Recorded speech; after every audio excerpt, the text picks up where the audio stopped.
Hello साथियों, मैं सौरभ कुमार सिंह। और कई साथी ऐसे हैं जो मेरी बातों को सुन रहे हैं। खासकर सेकेंड फेज की बहाली की प्रक्रिया जो चल रही थी, जिसका रिजल्ट निकला और लगभग 1 to 5 से लेकर 11-12 तक, यानी प्राथमिक से लेकर उच्चतर माध्यमिक तक जितने भी रिजल्ट पब्लिश हुए, और सब में इस बार कट ऑफ हाई चला गया। कई लोगों का कई चीज़ मानना था। तो अप टू डेट जो बातें हैं, क्या सरकार के तरफ से या बीपीएससी की तरफ से जो चीज़ें हुई, खासकर 2-3 प्रमुख बिंदु की हम चर्चा करेंगे। और जितने भी साथी जो फ़ोन कॉल करके ये बता रहे हैं कि कल ही बैठक बुलाते, तो कल एक महत्वपूर्ण बैठक सेकेंड फेज की बहाली को लेकर, जो भाषा की अर्हता थी, यानी जो भाषा समाप्त किया गया पेपर में, सिर्फ 1 to 5 में रखा गया, बाद बाकी ऊपर की चीज़ों को छोड़ दिया गया। तो सारी चीज़ों पर आपके साथ हम मिल बैठकर बात करेंगे। और बैठक जो होगी वो गांधी मूर्ति, गांधी मैदान के पास होगी। आप लोग 11 बजे के आसपास वहाँ मौजूद हो जाइए। जितने भी साथी मेरी बातों को सुन रहे हैं, बैठक आगे भी होगी, लेकिन कल काफ़ी चीज़ें हैं, क्योंकि आपको पता है कि 13 जनवरी को सेकेंड फेज की बहाली की नियुक्ति संबंधी जो चीज़ें हैं, यानी जो नियुक्ति प्रक्रिया के जो नियुक्ति पत्र है वो बांटा जाएगा। और माननीय मुख्यमंत्री जी अपने अन्य साथियों के साथ, नेतागण के साथ वो चिट्ठी को बांटेंगे। तो जाहिर सी बात है कि सेकेंड फेज की बहाली की प्रक्रिया भी काफ़ी तेज़ी से चल रही है। लेकिन ये एक सूचना बहुत मेरे पास आ रही है कि जो प्रथम फेज की बहाली में जो डॉक्यूमेंट का वेरिफिकेशन हो रहा है, जिलों से जो सूची भेजी गई कि अब डॉक्यूमेंट का वेरिफिकेशन फिर से होगा, फ़ोटो का मिलान होगा, थंब इम्प्रेशन होगा, तो सब जगह से मुझे लगता है कि फर्जीवाड़े की सूचना आ रही है कि जिन लोगों का, क्योंकि शिक्षा विभाग के ACS के पाठक द्वारा ये सूचना दी गई कि फर्जीवाड़े तरीके से कई लोग बहाल हो गए हैं। तो आज भी पटना से भी सूची आई है कि लगभग 150 से ज़्यादा शिक्षक अभी तक नदारत हैं। पदस्थापना की जो चीज़ें हैं वो वहाँ से भागे हुए हैं। तो कहने का मतलब है कि जो फर्जीवाड़े तरीके से नियुक्ति प्रक्रिया अपनाई गई, और उन सब चीज़ों पर अब बिल्कुल अप टू डेट अगर आप चाहते हैं, तो ये बात क्लियर हो गया कि जो व्यक्ति परीक्षा में बैठा कोई और, नौकरी कोई और कर रहा है, और अब जो फोटो का मिलान या आधार कार्ड का मैचिंग या आदि आदि कई चीज़ों का जब मिलान हो रहा है, तो वही फर्जीवाड़े तरीके से फिर उन्हीं लोगों को बहाल किया जा रहा है, क्योंकि वो व्यक्ति उसको साथ में लेकर जा रहे हैं। और जो प्रक्रिया, तो जिले स्तर से जो भ्रष्टाचार का जो आंकड़ा है वो हाई लेवल पर है। इसलिए माननीय मुख्यमंत्री जी से और शिक्षा विभाग के अपर मुख्य सचिव जी से आग्रह है कि इन सब चीज़ों पर बिल्कुल ध्यान से इस बात को बारीकी से देखें कि क्या जिला से जो डॉक्यूमेंट का वेरिफिकेशन हो रहा है वो सही तरीके से हो रहा है या नहीं हो रहा है। क्योंकि जो चीज़ें बिल्कुल संज्ञान में है वो यही है कि जो पैसा लेकर जिला शिक्षा पदाधिकारी अगर मैच नहीं कर रहा है, तो उनको बाद में बुलाकर जैसे तैसे कर कर, क्योंकि जो व्यक्ति फोटो का मिलान हुआ नहीं, थंब इम्प्रेशन लगा नहीं, तो कहीं ना कहीं खामी है। छोटी मोटी गलती हो सकती है, परंतु एक बड़े पैमाने पर इस तरह की चीज़ें शिक्षा बहाली के नाम पर हो रही है, इसका पुरजोर विरोध करते हैं। और निश्चित रूप से सेकेंड फेज की बहाली की प्रक्रिया जो हम लोग कह रहे थे कि 1 कैंडिडेट 1 रिजल्ट, परंतु बीपीएससी चेयरमैन सर ने कहा कि एक कैंडिडेट कई जगहों पर रिजल्ट देते हैं, परीक्षाएं देते हैं, तो उनका रिजल्ट स्वाभाविक है बात है कि उनका रिजल्ट भी आएगा। परंतु हम लोग बराबर कहते थे कि सब परीक्षाओं का आप रिजल्ट का वेट कर ले, और जो एक है, अगर आप ज्वाइन करना चाहते हैं 11-12 में या 9-10 में, तो वहीं पर ज्वाइन करें, या 1 to 5 में। बाद बाकी आप जब ज्वाइन कर लेते हैं तो वहीं पर वो लॉक हो जाएगा, आगे की प्रक्रियाओं से आप बच जाएंगे। इसका मतलब ये हुआ कि नए लोगों को मौका मिलेगा। तो अभी तक कितने लोगों की ज्वाइनिंग हुई है, 13 तारीख के बाद ये डाटा प्रस्तुत होगा। लेकिन इतना जरूर है कि प्रथम फेज की बहाली की प्रक्रिया जो गलत तरीके से अपनाई गई, और खासकर सेकेंड फेज की बहाली में भाषा का समाप्त कर दिया गया। क्या कहीं सुने हैं कि खेल के बीच से नियम बदला गया है?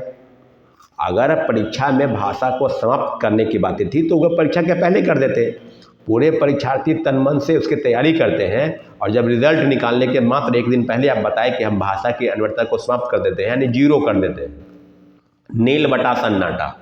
ये खेल के बीच से नियम बदला गया, और वो भी कब, जब परीक्षा का रिजल्ट आने वाला था उसके एक दिन पहले।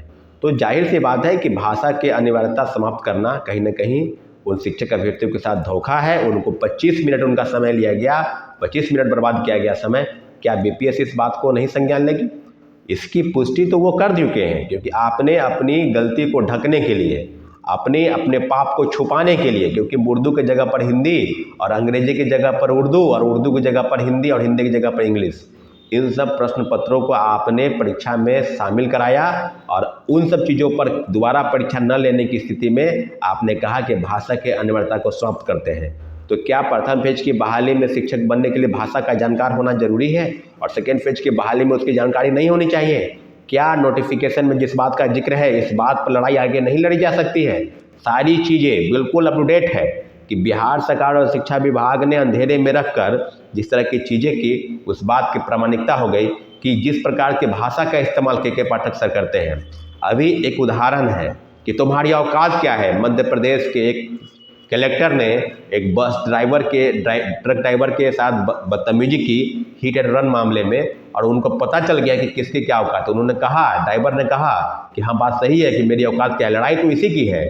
कोई व्यक्ति इतने बड़े पद पर बैठकर और इस तरह की भाषा के इस्तेमाल करे तो माननीय मुख्यमंत्री मध्य प्रदेश सरकार ने बिल्कुल सही फैसला किया और उस डीएम को, जिलाधिकारी को वहाँ से हटाया गया। ये बात बिल्कुल सही है कि आपकी नियुक्ति कोई भी कितने भी बड़े पद पर बैठा हो वो सरकार का नौकर ही होता है। सरकार की योजनाओं का क्रियान्वयन सही तरीके से हो, उसका बिल्कुल सही तरीके से पब्लिक में उसके बातों को, उसकी पॉलिसी को, उसके लाभ को पहुंचाने का काम जिला स्तर पर होता है या तमाम अधिकारी बड़े लेवल से लेकर छोटे लेवल तक। और इस तरह की भाषा के इस्तेमाल के पाठक जो अपर मुख्य सचिव है उन्होंने भी किया है। मोटा, गेंडा, पता नहीं क्या, पागल, सन की, प्रिंसिपल के साथ अभद्र व्यवहार और आदि आदि कई चीज़ों पर उनका किसी से कोई डर नहीं। तो क्या बिहार सरकार शिक्षा बहाली के नाम पर जिस तरह के भाषा के इस्तेमाल के पाठक कर रहे हैं, क्या इस तरह की चीज़ें, और बीपीएससी की तरफ से अगर आपने ग्रीवांसेस मांगे, अगर आपने ये कहे कि हाँ आवेदन दीजिए शपथ पत्र के साथ, अगर शपथ पत्र के साथ किसी ने आवेदन दिया तो उसके ऊपर भी कार्रवाई हो गई है, नोटिस उसको भी दिया गया है। तो कई चीज़ें हैं, अगर कोई व्यक्ति के साथ गलत हो रहा है तो जाहिर सी बात है आवेदन देगा, और आवेदन शपथ पत्र के साथ देगा। तो ये कौन सी बात होगी कि आप उसके ऊपर कार्रवाई, किसी को 3 वर्ष, किसी को 5 वर्ष परीक्षा में बैठने के लिए बाधित किया गया है। तो इस तरह की तुगलकी फरमान बिहार सरकार में लगातार चल रही, चाहे वो शिक्षा विभाग की तरफ से हो चाहे बीपीएससी की तरफ से हो। तो तुगलकी फरमान को समाप्त करने की भी ज़रूरत है और हमें सभी शिक्षक अभ्यर्थी, छात्र अभ्यर्थी सभी को एकजुट हो जाइए और 5 जनवरी के दिन हम लोग बैठक जो बुला रहे हैं भाषा की अनिवार्यता समाप्त करने, महिलाओं के आरक्षण के साथ छेड़छाड़ और आदि कई बिंदुओं पर हम चर्चा करेंगे, हम लोग बातचीत करेंगे। इसलिए जितने भी साथी मेरी बातों को सुन रहे हैं 5 जनवरी 11 बजे गांधी मूर्ति गांधी मैदान के पास आइए, हम लोग बैठ के बात करेंगे। फिर आगे की जो भी बातचीत होगी फिर आगे बैठक बुलाई जाएगी, लेकिन कल के बैठक बहुत महत्वपूर्ण है। इसलिए साथियों प्लीज़ गांधी मैदान गांधी मूर्ति के बाद सेकेंड फेज की बहाली में जिनके भाषा के अर्हता समाप्त करने के आदि संबंधित को लेकर जो चीज़ें, जो प्रॉब्लम क्रिएट हो रही है, सभी को लेकर बैठक बुलाई गई है और बैठक में सभी का आना बहुत ज़रूरी है। इसलिए जितने भी साथी मेरी बातों को सुन रहे हैं प्लीज़ 5 तारीख के दिन गांधी मैदान गांधी मूर्ति के पास जमा हुई। धन्यवाद, जय हिंद। फिर अपनी बातों को हम रखेंगे। अगर किसी हमारे चैनल को सब्सक्राइब नहीं किया तो प्लीज़ सब्सक्राइब कर दें, लाइक शेयर करें ताकि अपनी बातों को हम आप तक पहुंचा सके। साथियों धन्यवाद।